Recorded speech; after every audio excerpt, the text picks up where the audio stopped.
शिव महापुराण की कथा कर रही है। मंदिर जा रहे हो, देवालय जा रहे हो, तीर्थ जा रहे हो, तुम्हारी जेब में अगर अठन्नी भी नहीं है, 1 रुपया भी नहीं है, पड़ोसन से मांग कर 1 रुपया मत चढ़ाना।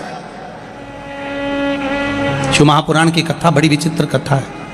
मंदिर में दर्शन करने गए हो, तुम्हारी जेब में 10 रुपए नहीं है, 5 रुपए नहीं है, किसी से मांग कर 10 रुपए या 5 रुपए मंदिर में मत चढ़ाना। हम तो आपसे यहां भी कहेंगे, शिव महापुराण की कथा में भी आओ, तुम्हारे पास चढ़ाने के लिए नहीं है, तुम अपनी पड़ोसन से मांग कर बिल्कुल मत चढ़ाओ, बिल्कुल मत चढ़ाओ। क्यों? भगवान के सामने खड़े होकर, मेरे महादेव के सामने खड़े होकर, शिव के मंदिर में खड़े होकर भी हम अगर अपने पड़ोसी से, अपने पड़ोसन से कुछ मांग कर अगर भगवान को चढ़ाएंगे तो भगवान को कितना बुरा लगेगा कि जगत का पिता यहां बैठा है और तू संसार वालों से मांग कर चढ़ा रहा है। जगत का पिता यहां बैठा और तू संसार वालों से मांग रहा। अगर तुझे मांगना ही है तो शिव महापुराण की कथा कहती है, देव आदिदेव महादेव के मंदिर में किसी से मांग कर नहीं चढ़ाना। देव आदिदेव महादेव के मंदिर में अगर आप पूजन करने के लिए गए हो, भगवान शिव के मंदिर में अगर पूजन करने गए हो, तुम्हारी थाली में अगर कोई सामग्री कम भी है चलेगी, पर पड़ोसन की थाली में से उठाकर मत चढ़ाना। शंकर जी कहते हैं, फूल नहीं है मुझसे ले लो, बेलपत्र नहीं है मुझसे ले लो, धतूरा नहीं है मुझसे ले लो। शंकर जी कहते हैं, मेरे ऊपर चढ़ी हुई सामग्री तुम वापिस धोकर मुझे चढ़ा दो, पर किसी से मांग कर मत चढ़ाना, क्योंकि मैं दूंगा तो ज्यादा दूंगा।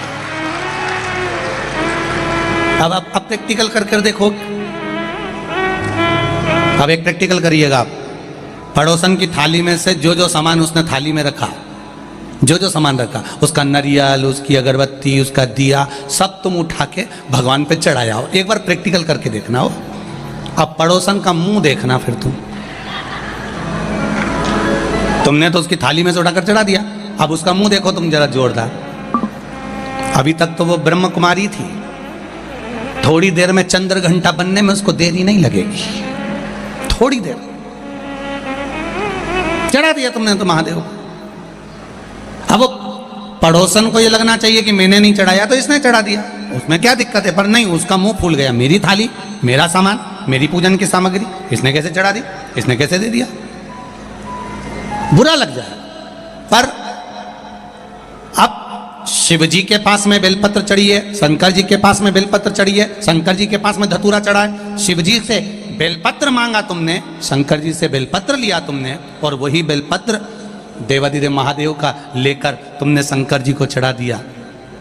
शंकर जी को बुरा नहीं लगा, शंकर जी प्रसन्न हुए हैं। क्यों? शंकर जी ये जानते हैं, बहू सास से कुछ मांगे तो अच्छी लगती है, बहू पड़ोसन से कुछ मांगे तो अच्छी लगती है क्या? अरे बोलो तो रही बेटमा की जीजिया, तुम्हारे घर की बहू, तुम्हारे घर की बहू, तुम्हारे यहाँ कोई मिलने आए अड़ोसन पड़ोसन, उससे कह दे, मम्मी तुम, काकी जी हमको ला दोगी क्या, काकी जी हमारे यहाँ तुम अचार ला दोगी क्या, काकी जी तुम ये सामान ला दोगी क्या, तो सास को बुरा नहीं लगेगा? सास का नाम लिया तो लाइट भी आई गई।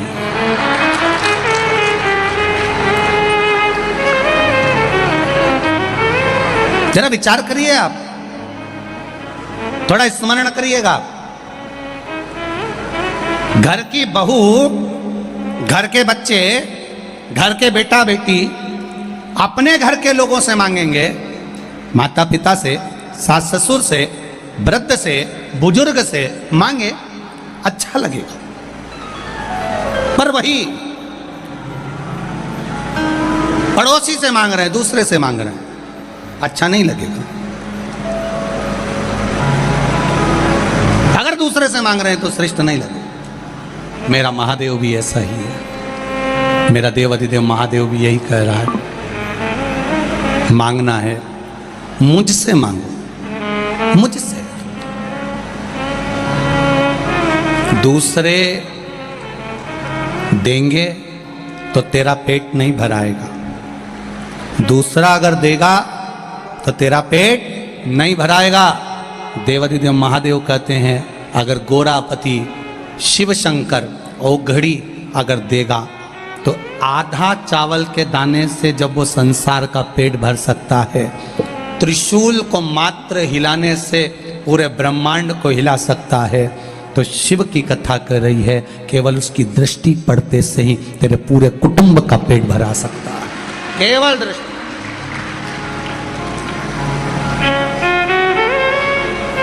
भोलेनाथ दया करना मैं तेरे भरोसे हूँ, मेरे बाबा दया करना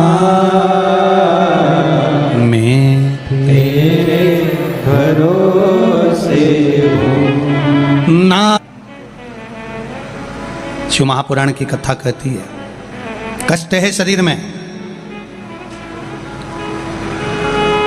रोग है शरीर में, ताप है शरीर में। इस ताप को, रोग को, कष्ट को कोई दूसरा नहीं झेलेगा, झेलना आपको पड़ेगा।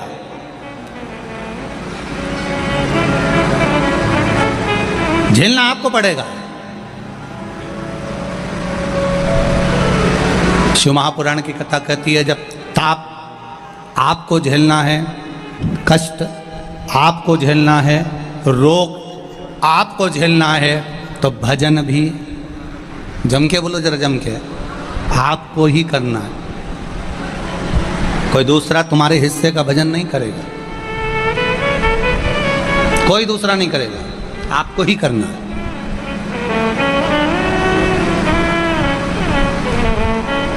चले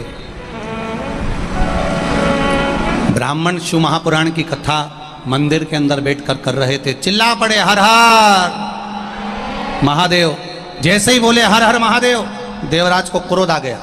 देवराज को लगा मेरे तो शरीर में ताप पड़ रहा है, बुखार आ रहा है, शरीर में कष्ट हो रहा है और रोग हो रहा है, बीमारी हो रही है, और ये पंडित जी को पड़ा हर हर महादेव बोलने का।